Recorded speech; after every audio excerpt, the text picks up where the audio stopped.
Hello everyone, this is Darcinova here, back with another review. This is Order 66. This is the fourth book in the Republic Commando series, and one of the last books Karen Traviss wrote for Star Wars.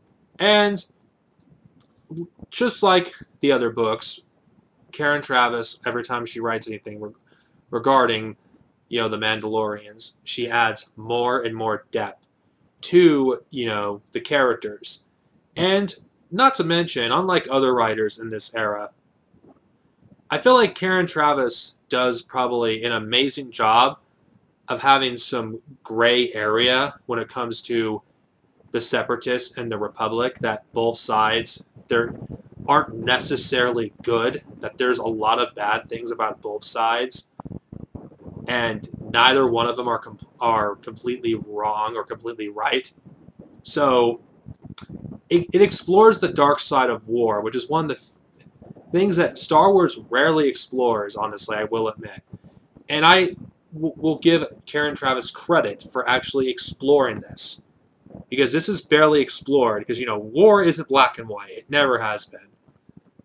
War is hell. War is terrible. And there's people doing screwed up things on both sides. And another thing about Karen Traviss, which I appreciate her doing, is unlike other EU authors, in my opinion, she actually explores, the ethics of using a clone army and how wrong it is and how hypocritical it is for the Jedi to use a clone army yet claim they value life, despite the fact, the clones are human beings. They're living things. They're not just droids. And another thing I love about this, the original characters that she created, I think are well written. And I'm just bringing up the whole series because at this point, if you haven't read the other books, you're not going to really appreciate this one. And there will be spoilers. Yes, one of the lead characters is a Jedi, but she's one of those Jedi that isn't super powerful in the Force. She isn't like Anakin or Obi-Wan or Mace Windu or Yoda. She's just one of those average Jedi, which we rarely get to read about in the EU, at least in novel form. And not to mention, we get to read the events of Order 66 from the perspective of, the clones, because we don't really get to read about the perspective of, of the clones. What are they thinking? What are they doing during Order 66? I know there's other sources that touch on this, but it's really nice to read, an event from Revenge of the Sith, a huge one that shaped the Star Wars galaxy for decades to come, from the perspective of the clone troopers and the commandos that follow them.